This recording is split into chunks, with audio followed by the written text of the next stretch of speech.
Hi friends, വൈകുന്നേരങ്ങളിൽ ചായക്കൊപ്പം കഴിക്കാൻ പറ്റിയ നാടൻ ഉള്ളിവട ഉണ്ടാക്കിയാലോ?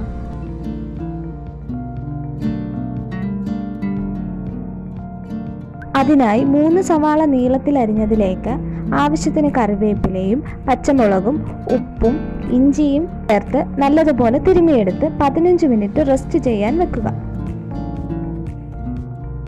15 മിനിറ്റിന് ശേഷം 3 ടേബിൾ സ്പൂൺ കടലമാവും 3 ടേബിൾ സ്പൂൺ ഗോതമ്പ് പൊടിയും ചേർത്ത് നല്ലതുപോലെ മിക്സ് ചെയ്തെടുക്കുക. ഇതിലേക്ക് വെള്ളമൊന്നും ചേർക്കേണ്ട ആവശ്യമില്ല, കാരണം നമ്മൾ ഉപ്പിട്ട് ഇളക്കിയത് കൊണ്ട് ആവശ്യത്തിനുള്ള വെള്ളം ഇതിലുണ്ട്.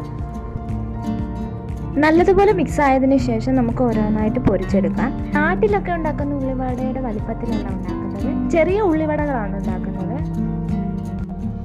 ഈ ഒരു രീതിയിൽ ഉണ്ടാക്കുന്നത് കൊണ്ട് ഇതിലധികം എണ്ണമയം കാണാറില്ല. എല്ലാവരും ഒന്ന് ട്രൈ ചെയ്ത് നോക്കും.